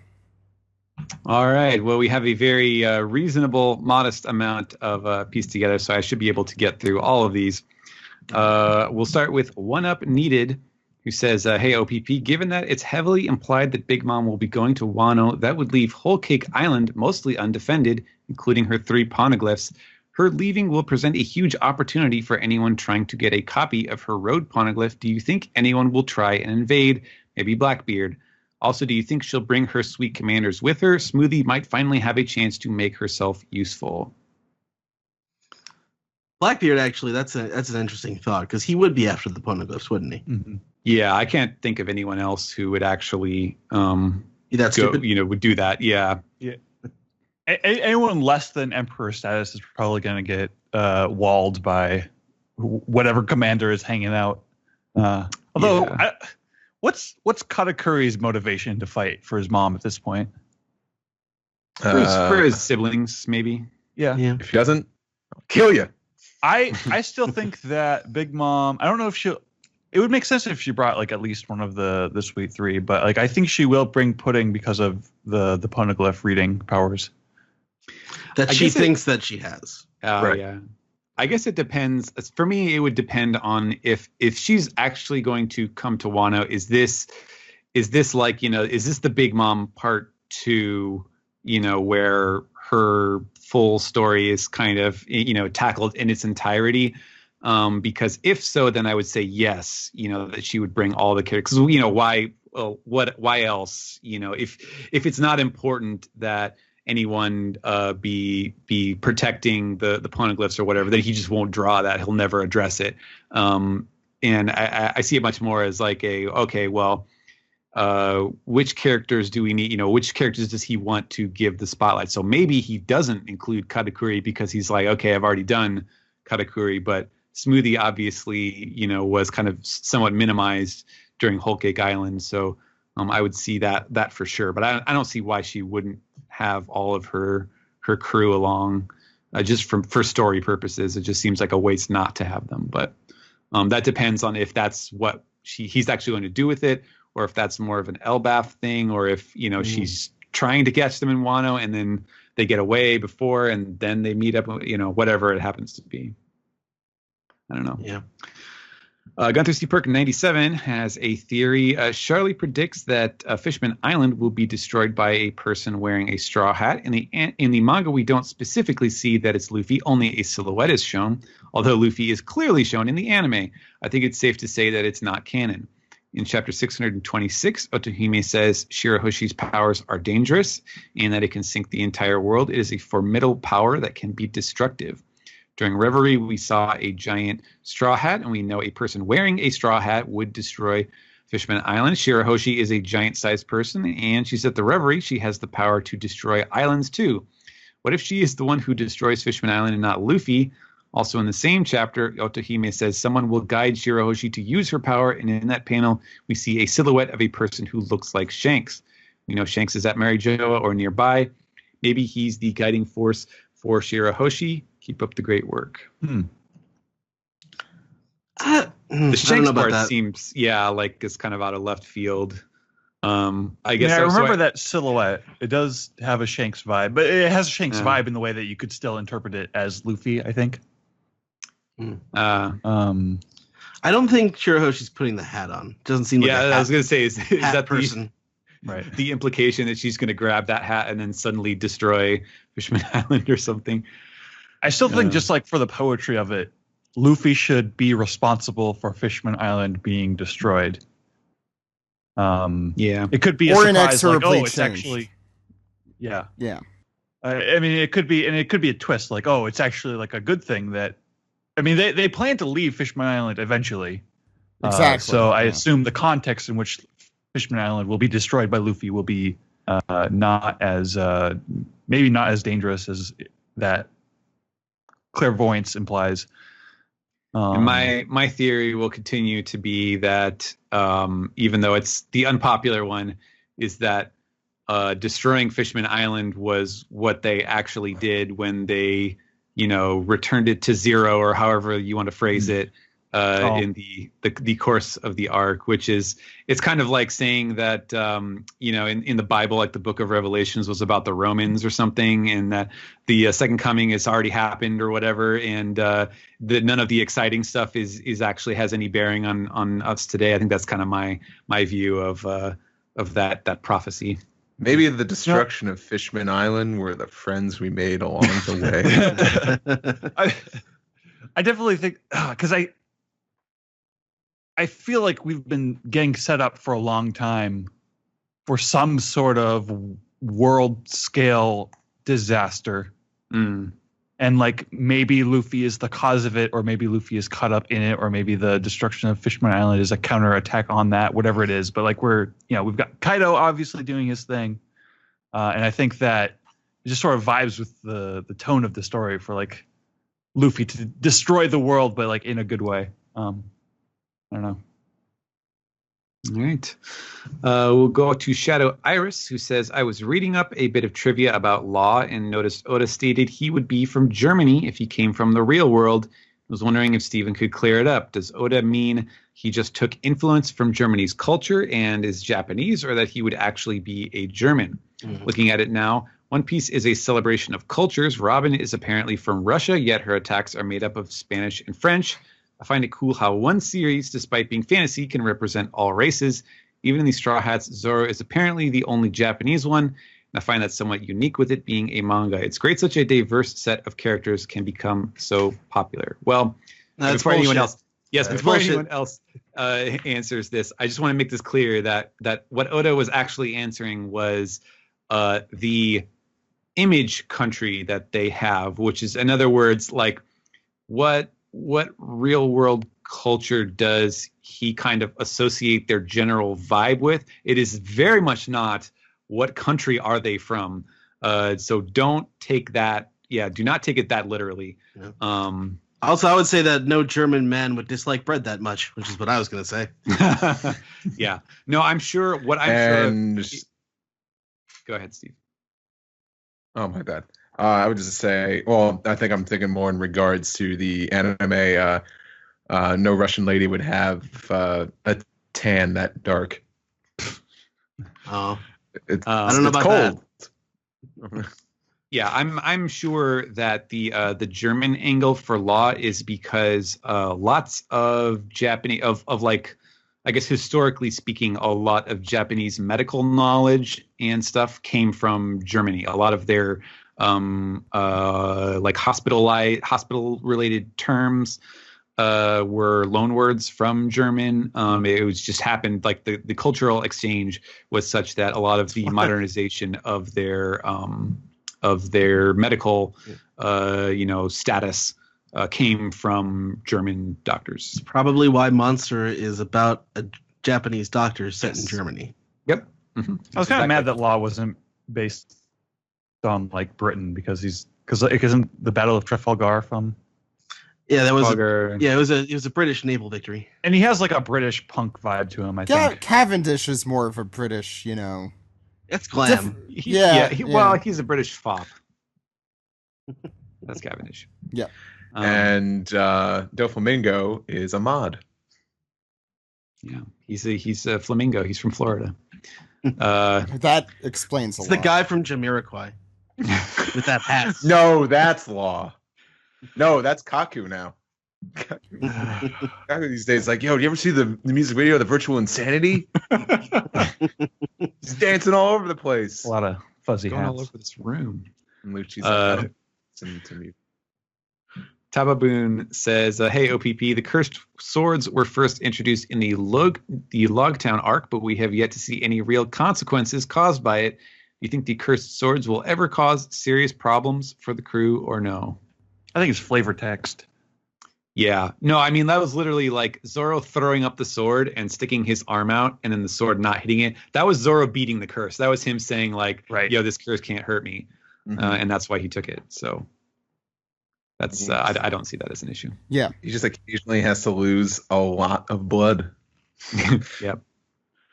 To be fair, yeah, pre-time skip Zoro went through a lot of crap. Let's just be honest here, yeah. Lame for Fame says, hey, OPP, do any of you read your YouTube comments, or is the best way to send in feedback the Piece Together segment? Is there a place to see who is scheduled to be on for the next episode in advance to address questions to the people who aren't on every week? As for a One Piece related question, why doesn't Tama eat the dumplings she makes with her devil fruit if she's so hungry? I assume we're going to get an answer for the last one at some point. Because it's auto cannibalism and it's gross. Yeah. Oh, yeah. I guess it's against nature. Yeah. And about yes, we don't generally read YouTube comments. We have all sorts of Piece Together avenues on Reddit and Twitter, especially. But Ed also mentions you can email us at the end of every episode. Right. As for the guests who are scheduled, I wish we were that organized. The place to read that is on our private DM thread where we're figuring out who's going to be on. So I mean, I usually do ask more special guests, like if it's someone like Miles or Matt Cohen, right, or something like of that level of guest, or someone who's just a complete guest like Wes Archer or something. Complete package. Yeah, we'll ask them far in advance, but we'll announce that ahead of time, when that's the case. But, for example, today's episode, everyone is kind of irregular. We determined this, I think, 2 days ago. So, and things change, so I don't always announce them until the day of. So you get surprised, and I also get surprised a lot of the time. And stuff happens sometimes, like a person has to duck out for whatever reason, or duck in for whatever reason. Yeah, I think that probably answers that. Yeah. No last name for now says, do you know if there is an above 0% chance we get any of the One Piece spin-offs released in English, like the Ace light novels, the Viva Card book, One Piece Party, or the manga about the guy who looks like Kobe? Well, Steven, get out your tarot card. Let me draw the card. Okay. I drew the Fool reversed. It says that there is a 1% chance that any of those will come out a year from now. So there you go. I drew the Celtic Guardian. That's pretty lucky. What the hell does that mean? I am mean- so buying a tarot card set for next week. Please don't let me forget. Zach's could just be looking at the back and was like, "This doesn't explain anything." I'm googling right now Jewish themed tarot cards. Oh god. Yeah. Okay. Next question. All right. Arcanal says, I foresee an event featuring Basil Hawkins stating that Luffy and the Straw Hats have 0% probability of winning against Kaido. However, that will only boost their will to fight back, making the probability slowly rise to 1%. To Kaido, it'll be such a blow, making him question his mortality that he'll actually lose. Sort of a self-fulfilling prophecy, if you will. The chance that this theory will be correct is 9.5%. There's a lot of good story hooks you can have with Hawkins' percentage. Yeah. I hope that he uses it wisely, though. Mhm. Like, I don't know. There are a few things that I dislike more than like a really hackneyed take on like the percentage game. Like, I don't know. I prefer a more organic story experience, but.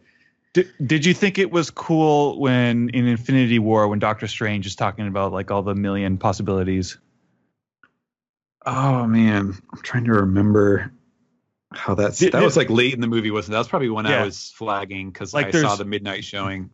The implication being that there's like 1 in like 15 billion chance of them winning, and like he's assuring the one through his manipulations and stuff. Yeah, I think stuff like that works okay, but if it's just kind of like a cheap way to raise the excitement level, like, well, now I'm going to use my attack that's only going to leave you a 5% chance of winning. This one is only 3%, like that stuff gets kind of lame in my opinion. But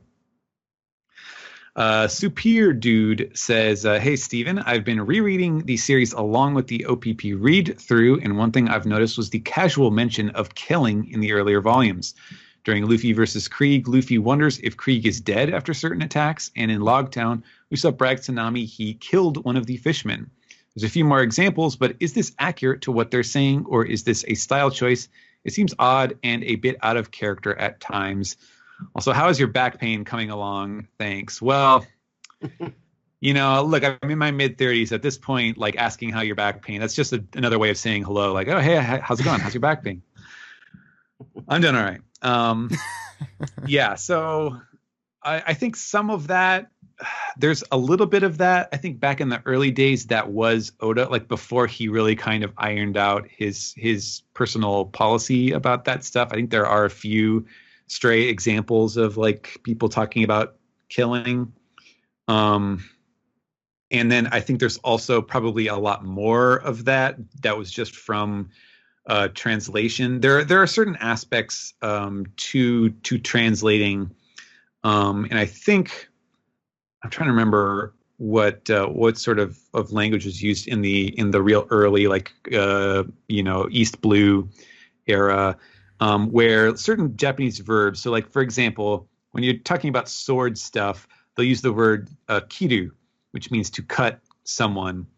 And it is often used like in the sense of like samurai, like there was the tsujigiri in the chapter a little while ago. It is often kind of a synonymous word with killing someone. Like the idea is if you slash someone with your sword, like you ran them through, or you chopped off their limb or cut them in two or something like that. Those all use the same verb, kiru.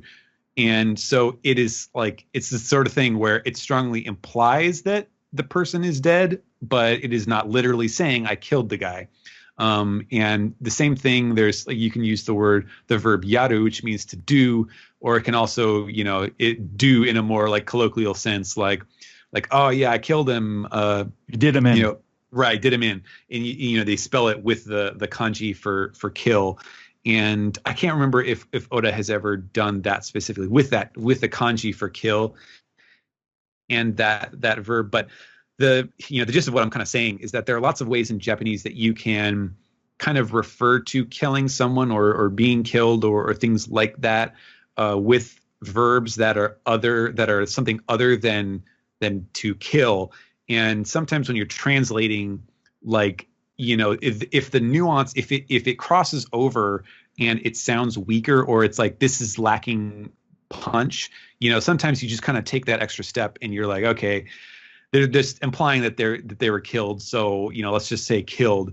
And because of One Piece has like, eventually, you get to that point in the SBS where Oda says like, yeah, I don't talk about killing, because grandmas were sending me letters saying like, oh, it's, why are you using these awful vicious words or whatever? And he was like, oh, okay, well, I don't want to, I don't want my story to be like such a bloodthirsty one. I want it to be a little more wholesome than that. And so he's kind of doing this balancing act. And if it had not been for that, and for having so much, of the content, of the volume of the series where that pattern becomes clear, it's pretty easy to see how a translator would just kind of jump the gun on that.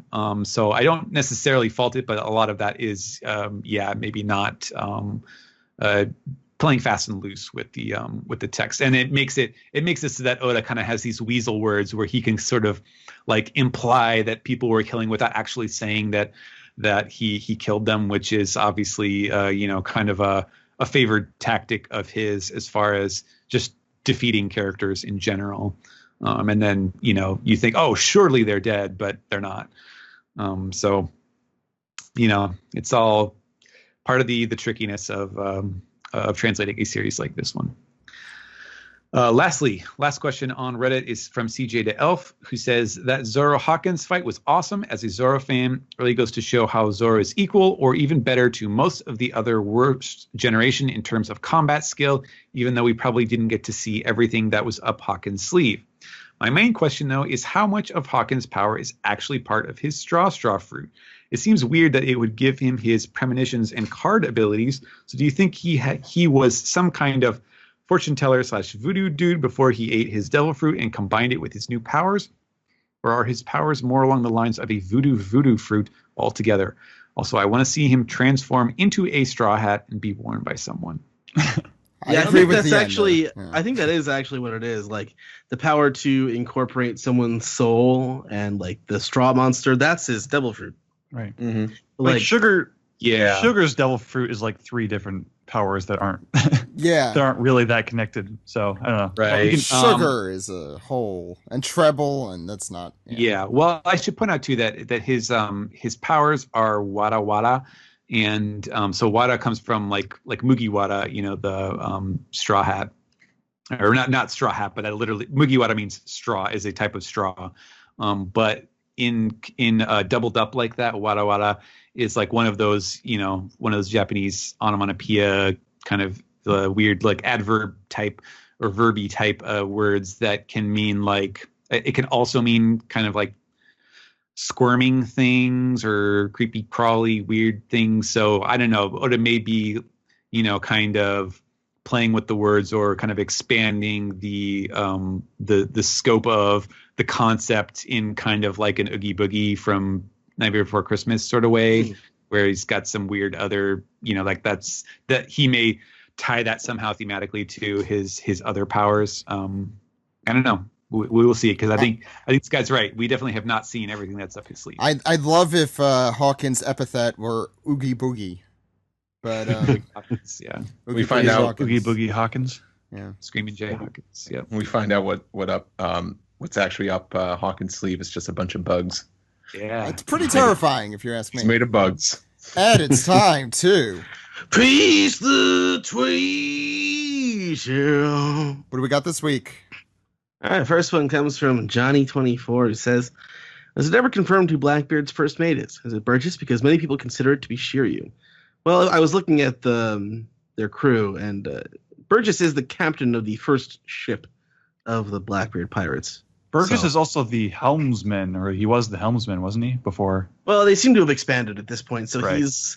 I think first ship kind of means first mate, but it's more like first division, like Whitebeard. I mean, they seem to be like a really ad hoc, chaotic crew that doesn't really put a lot on rank and stuff, but like in the traditional sense.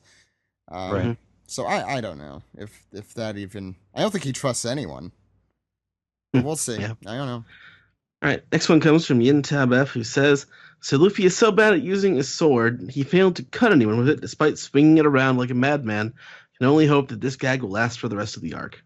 Yeah, I like that. All right, next one comes from Sniper of My Heart, who says, "Do you think Luffy might be being controlled by the cursed sword that he has? He said he wanted to slice and dice these fools verily, which doesn't sound very Luffy." Well, He's just having fun. Yeah, he's trying to He's speak like, hey, in look. ye old Japanese. He's like the kid who found his dad's sword in the closet. He's like, look, I'm a slice people. And that's why you never keep a sword in the closet. Yep. yeah. Next one comes from Return to Sabaudi, who says, "This chapter we got the return of Beppo, real main character of One Piece. So which members of the Mink tribe are your favorites?" I feel like we've done this, but yeah, that's... I think we know Sam's. I think I know most of yours except for Sam's. I mean, I know Sam's. But...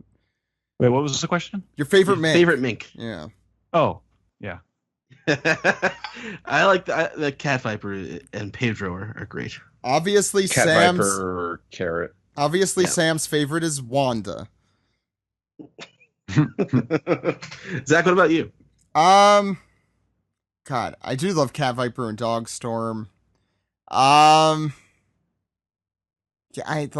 Yeah, I mean, I'm a dog person, but Cat Viper's pretty damn awesome. I'm trying to think of another that sticks out. I love all the minks so much. It's hard to choose. I'm still down for Pedro. I do love Pedro, but yeah, I want to see if that character goes anywhere else or if that is it. Heaven? I mean, that's even debatable. What's next? Next one comes from Ghost Star. She says, "Tsunesha, led by Momonosuke, will attack Kaido and end up dying. Feel like the Minks will end up living in Wano after they help to overthrow the Beast Pirates, and also due to their connection to the Kozuki clan. The Goat Mink maybe foreshadowed it at the end of Zou." That would be opening borders up if you get a bunch of refugees from Tsunesha coming in. Well, I mean, I get that at that point the elephant did kill Kaido, so they do kind of owe him. We may get some very prescient immigration political stories from Oda here. Oof. Yeah. I guess I hadn't really thought about that because Zunesha dying at some point makes sense, Yeah. and the Minks having to find a new home. Yeah, I think it makes a lot of sense. I like that theory. I don't want Zunesha to die. I, like Steve, am a big fan of elephants, so I would not want to see that. It would hurt to watch, but at the same time, it would hurt to watch, so it's totally something Oda would do. He wants to make you cry over things that you wouldn't think you would cry over, like a giant elephant that walks the oceans for millennia.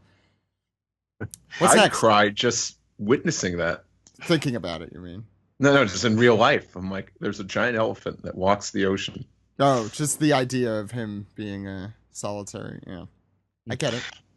Next one.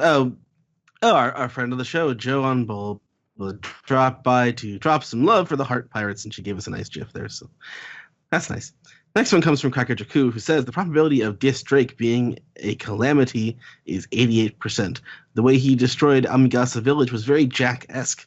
He has an ancient Zoan, he fits the card theme, and was probably the strongest supernova pre-time skip. Well, that's debatable. He could have been promoted to the Calamity in the past year. What Calamity would he be, you think? That's my question. Comet. The comet that killed the dinosaurs. Asteroid. Which one was God, how ironic that would be. You become the thing that has killed you. Which calamity was Jack? Drought. The drought. Drought. Which actually is weird since he's a fishman. It's not a very intimidating. Tell that to people who've experienced epic drought. Well, you are in California. Yeah, I'm in so California. I feel like, yeah. I gotta admit, I'm kind of curious if Caribou is going to show up in this arc. Okay, what's the next question? Nura G123 says, "Hey OPP, how come Marvel and DC Comics works better as a live-action movie, but not Japanese anime like One Piece? Also, since One Piece has a huge global fan base and the highest-selling manga, why haven't One Piece movies been released in global theaters?" Well, you do know that Marvel and DC Comics have been around for like nearly 100 years. Yeah. And we've only just gotten. I know Also, it feels like movies. 100 years for One Piece, but it has not. Also, been. there's this thing with live action adaptations of manga and anime properties where the Japanese production on these is frequently cheap, and they hew, for my taste, too closely to making everyone look like they're in cosplay rather than actually acting. I have a The good Full Metal answer for Alchemist this. movie. Yeah, I have a good answer for this Gintama question. live action, I think. A good answer for this question is Dragon Ball Evolution. That is why. But Well, seriously, and also, that is- characters like Mr. Fantastic didn't work. Well, maybe that was just because of the bad scripts for those Fantastic Four movies. But like the stretching isn't unnecessarily something that superpower that would come off as well in live action. I don't think. Yeah. Well, I think that American comics, their art style already kind of skews more towards realistic. Like those people are designed to look like people and not cartoon characters most of the time. Right. Yeah. Trial and error, and got to have the right people behind it, the right kind of director, right kind of writers. Yeah, like I'm very eager to see like Hollywood and any kind of like live action adaptations of anime and stuff like that. Like I want to see who figures it out. I want to see who I want to see what's going to be the Sam Raimi Spider-Man of anime movies. Yeah. I thought that, that for as silly as it was, I thought that the Death Note movie that they made was pretty entertaining. Like it was not Death Note, but it was pretty fun to watch and just sort of hoot and holler at. Yeah. Like anyone that said that was I don't think anyone did, but anyone saying that was like the worst adaptation ever. It's like Dragon Ball Evolution was boring. It was. Netflix Death Note was very entertaining. It was It wasn't a good adaptation, but it was an entertaining movie. I don't know if that makes sense, but entertaining in like okay, this is ridiculous, but okay. Death Note is also a bit ridiculous, though. Let's be honest. Yeah, exactly. It's entertaining also, but that series is ridiculous. Also, yeah. Speed Racer is still one of the best movies ever made. So. I need to see that. Yeah, I can't. Go. Yeah. You need like a major television upgrade. That's anyway, a great movie. It's great. Anyway, I got two comments from our very own Brian Newton, who says he highlighted the panel with Luffy throwing the scabbard, and it says, "Seems like Oda keeps delaying my prediction victory. Pages like this are why I love this series so much. Luffy is a delightful moron." He also says Zoro always tests out new swords and strengths and weakness shortly after acquiring. The Katetsu III is his weakest grade sword, so he's needed an upgrade since gaining Shusui, which he's keeping. They're pirates. He's not giving that back. I'm curious how that's gonna work. If that's something, I feel like maybe if he finds a sword that he likes more, he'd be okay giving that back. Or if if he learns the history of Shusui and like understands its story or something, maybe there's something he would respect about that.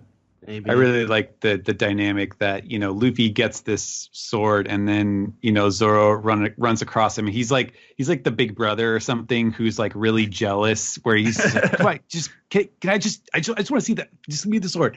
And he's like pestering about it. It's like, no, it's my sword. I'm going to play with it. It's fun. Our last one comes from One Piece Haiku, who says, "Is Orlumbus Loki the Grand Fleet best boy?" What's the competition there? I mean, I don't know. I mean, he's kind of like, he's nice. No, what's the word I'm looking for? It's a Yiddish word. He's kind of a mensch. No, he's a schlemiel. Yeah, he's a schlemiel. Ass and Pepper Incorporated. Over the yeah, but it's the schlemiel's the one who spills the soup, and schlemazel's the one who slips on it. Is that how it works? Spilled on, yeah. Yeah. I mean, or gets spilled on. Yeah, that's how it is. Okay. Hello, Laverne. Any other anything else said? That was the last one. Okay. I think people really don't give Leo enough credit. On that note, why don't we round off? You guys ready? All right. Mm-hmm.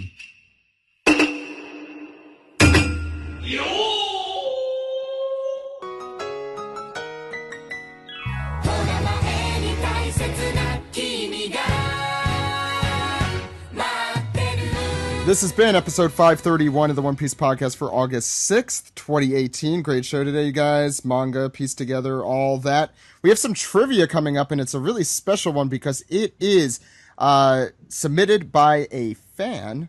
We'll get to that in a minute. But before we round off today, Maddie, our resident artist, where could people find you? Yeah, you can find me on Twitter at Oh That's Raspberry, and I post One Piece stuff there a lot. You can also find me patreon.com/Oh That's Raspberry, and you can get a postcard every month for $5. As usual, there's some great stuff that didn't get used this week, so we urge you to check that out. And as usual, loving this week's episode. Poor Jimbei. So yeah, check out the episode images if you don't at onepiecepodcast.com. So if you're just an iTunes or Apple Podcast listener or SoundCloud listener, whatever it is. Anyway, Sam, where can people find you? They can find me on Twitter at Lucky Chainsaw. They can find me on AnimeNewsNetwork.com doing the daily streaming reviews for One Piece, My Hero Academia, and Black Clover. And they can find me on the One Piece podcast every week doing the anime recaps, but not always, clearly. Next week, double anime recap. But Sam's still here. We have to get our Sam dose in no matter what. Steven, where could people find you? You can find me on Twitter at Translatosaurus. And you can check out my cat pictures and other things. And if you haven't picked up the One Piece Compendium, please do so. The final winners will be announced on next week's episode. Steve. You can find me on Twitter, Instagram, Tumblr, Steve Yurko, all one word, and find me at Crunchyroll Expo in San Jose, California, September 1st through the 3rd in Artist Alley. And Ed, where could the good people out there contact us? You are Zach_Logan on Twitter. I'm Edward E. One Piece. The podcast can be found at onepiecepodcast.com, twitter.com, youtube.com, and facebook.com/onepiecepodcast. onepiecepodcast@gmail.com is our email address. One Piece Podcast is our Skype name. Our subreddit is r/One Piece Podcast. You can leave us some piece together there. Please support us, patreon.com/One Piece Podcast. You can subscribe on SoundCloud, subscribe on Google Play, subscribe, rate, and review on Apple Podcasts, or call us on our phone number. Zach? And that phone number is 347-497-MAJI. Maji. That phone number, again, is 347-497-6254. Call anytime. Anytime. With your questions, comments, theories, or Philadelphia rolls. Any of your Americanized sushi. So I'm hungry. Today's we're gonna make you a little hungrier, Steve, because we got some trivia. No. Please let us know if you like or don't like the trivia segment, because Joey does not and Jill does not. Well, they're not here. They're not here, so we're playing. This one comes from friend of the show, Joe, and I'm going to read this just since it's kind of like pieced together. She said she had an idea for a trivia category, but there wasn't a page for it on the One Piece Wiki, so I did some research and made a list myself. The category is named biological siblings in One Piece, canon only. For Charlotte's siblings, she also decided to list the ones from multiverse just to keep listing everyone. Jesus. I'm going to make this easier for you guys, because this is not an easy category. So this is what I'm going to do. We're going to go around like we usually do. It's going to be Ed, Sam, Steve, and Steven. All you have to do is name, the general siblings. So I'll throw one out there just so this one doesn't count. Like the Risky Brothers. You don't have to name the actual members of that. But if you can name the members of it, you get extra points. So will points. like the Charlotte siblings just be one group, or no? So there it would have to be like the or people triplets, twins. Twins. Yeah, exactly. Mm-hmm. Or twins. The litters. The litters. Yikes. Yeah, they come out in Gross. litters, so that's how that would work. So again, you don't lose if you can't name them, but you get extra points if you can. So it helps if you can. I see.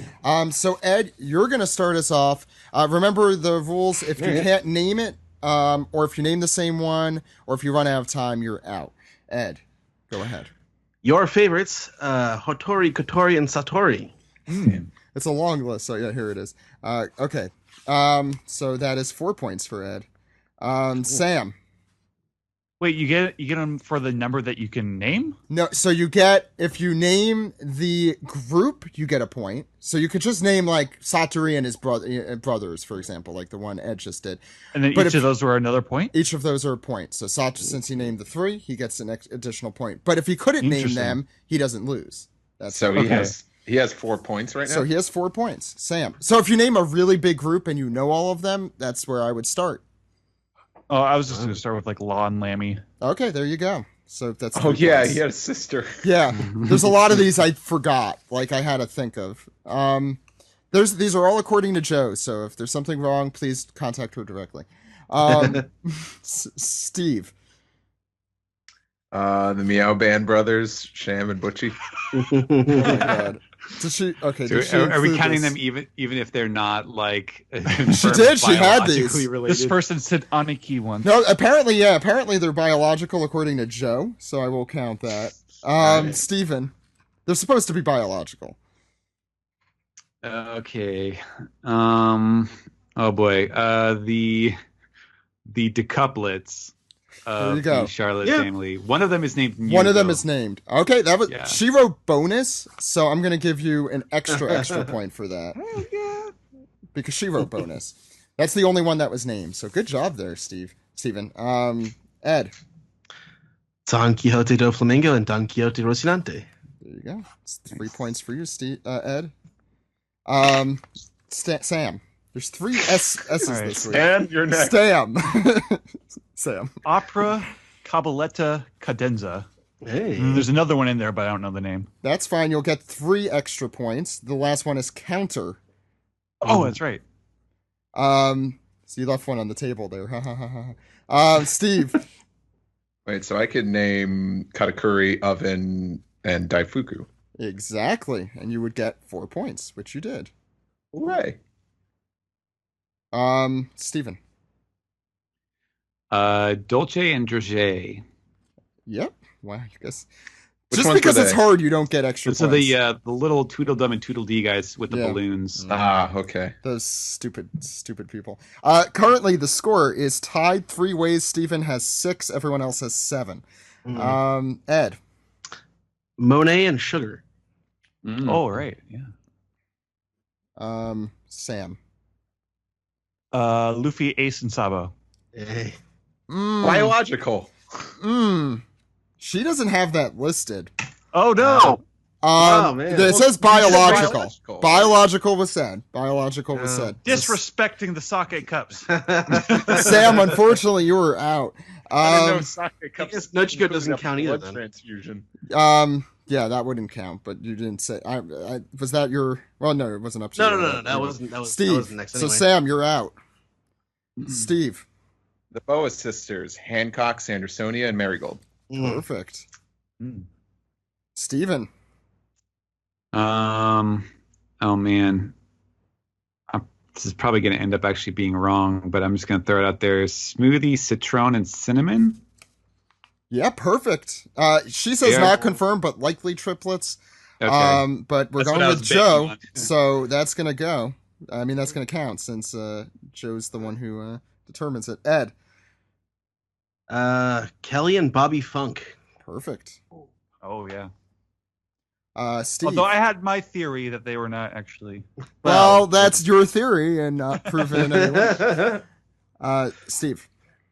Vince Smokes, Ichichi, Niji, Yonji, and Sanji. Oh. Reiju doesn't count because I think Reiju was born before them. That doesn't matter. It doesn't have to be twins. Yeah. They're just related. Yeah, so no, I'm we're gonna not give you. going by I'm gonna letters give of you that Reiju. point. Don't Oh, Reiju only that for the point. Charlotte family. Yeah. Right. So you get 6, That was good. 5 points for that. Right? Damn. 1, 2, 3, 4, 5, 6 points for that. Steven.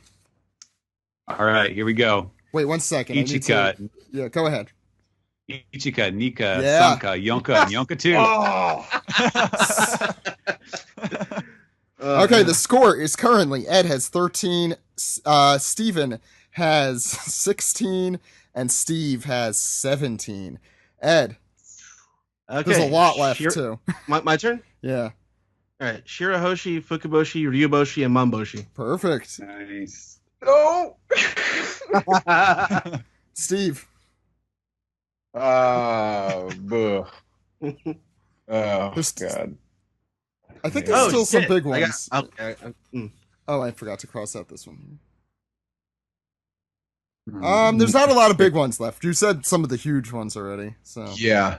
you got 3 seconds, Steve. If you can't think of the names, just name the group. I'm gonna just throw it out there. Kiwi and Mozu. Yep, the Square Okay. Sisters there you also go. would have been acceptable. Steven. Thought of them too. All right, this is another guess. This may not be on there. Michael and Hoikel. Oh, they better be on here. No, they're adopted. They're all adopted, right? From the filler, right? Yeah, Yeah. I'm sorry, they're not on Fuck here. you, Hoikel. Yeah. Fuck you, Hoikel. That means Steven is out. Remaining, Ed has 18 points. Steve has 20 points. Ed. Scarlet and Violet. Yep. Oh man. 20-20. Steve, you need to Ooh. get this one to stay in the game. Yeah, I know. Oh God. Oh God.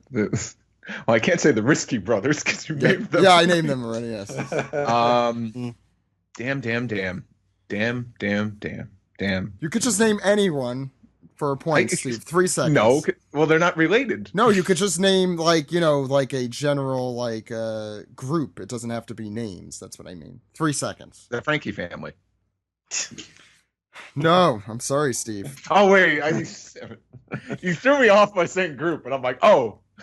Now since you and Ed were tied in points, I can do another one. Yeah. I can do a bunch more. Okay, go ahead, Ed. Caribou and Korobu, Lola and Chiffon. Okay, there you go. The other ones that were not named: Shirley and Arlong. Oh, Beppo. Oh, that's a good Hold on, one. there was one more that I was thinking of. Ed, you won. It doesn't matter. Charlotte Beppo, and Arlong. I'm just showing off now. Beppo and Zeppo. That's the one. Charlos and Shalria. The DeCalvian brothers from the Whitebeard Pirates. Sai and I Boo. thought of them earlier, and I Sai and Boo. That's right. I had thought of The them. Haposui. Oh, Your favorite, Tom and Den. Biologically related. yeah, everyone's forgotten Tom had a brother. Rock and Scotch, the Yeti Cool brothers, which I'm happy you guys Oh forgot. my God, it's in their name.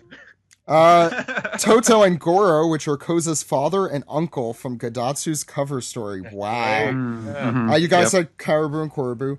Andre and Condre, pirate and Marinetown brothers from the Summit War, which I Thought don't. of them too, but I I don't forgot. remember I just remember them from the gag because of Andre Condre, which is This a one, comedy bit. these two are like my favorite, and I'm sad I forgot these guys. Mashira and Shoju, the salvaging brothers from Zaya. Oh, I didn't know they were brothers. Now, Joe impressed me most with this one because I never in a million years would have thought about this. And it's like a major character, Nico Olvia. Do any of you know what her sister's name is? What? She is the one who it a data watches book? Robin. It's her Oh, aunt. right. Yeah, I it don't like remember her occurred to name, me. though. Her name is Oron. Nico Oron. I don't. Really? I always thought that. I always thought that the husband was Olvia's brother. Well, she might be a sister-in-law, but oh yeah, you're right. Okay. That isn't biological if that's the case. You guys could double check I mean, that one. But if that's I don't true, think it's ever thought said. Does Yeah. that name come from a data book? I assume, but you guys could look that up Yeah. while I'm reading the rest of these. Is that all of them? Lola and Chiffon, come on, Yeah, I guys. said that. I said that. Oh, you did, yeah. You got that. Moscopone and Joscopone, did anyone say that? I don't think anyone said that. Those That are would've the been- long neck ones. Yeah, right? the ones we Yes. loved. And Yeah. Galette and Poir, how do you pronounce that? Poir. Oh, it's the teddy bear head. Yeah, That's they'll everyone. be the- Okay. That is everyone. So Ed is our winner. The final score, by the way, was Ed 20, Steve 20, Steven 16, and Sam 7. I tied. Steve tied. Technically, I got considering- like 4 more points after that, but That's Yeah. true, yeah. Oh man, the Vince That was- Smoke one. That was a clutch one. That's though. good. Yeah, that was really That was a good. fun trivia. Yeah. Yeah. By the way, screw you, Joey and Jill. if you guys, if fans want to submit trivia, I'm gonna hope that you're right because I probably will not double check it, but please send it in. Please, Zach owes me many donuts. and I will be No, seeing we're him doing soon. taiyaki now. So Ed is getting some taiyaki. Also, if anyone out there is keeping score, please let me know, because I have not been. So that's going to do it for the One Piece podcast. We will be back next week with our Wano Reverie discussion. Plus, I'm going to get some tarot cards, apparently. Tarot cards. I'll learn to pronounce it next week, too. So until then, my name is Zach. My name is Ed. And my name is Steve. Goodbye, everyone. Bye-bye. Bye. See ya.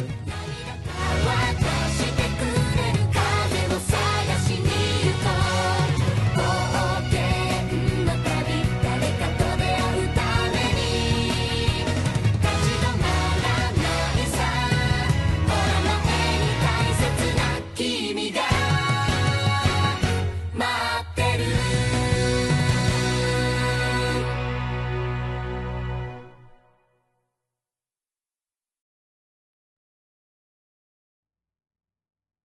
These cards say there's 100% chance that the podcast will end now. I'll take a chance.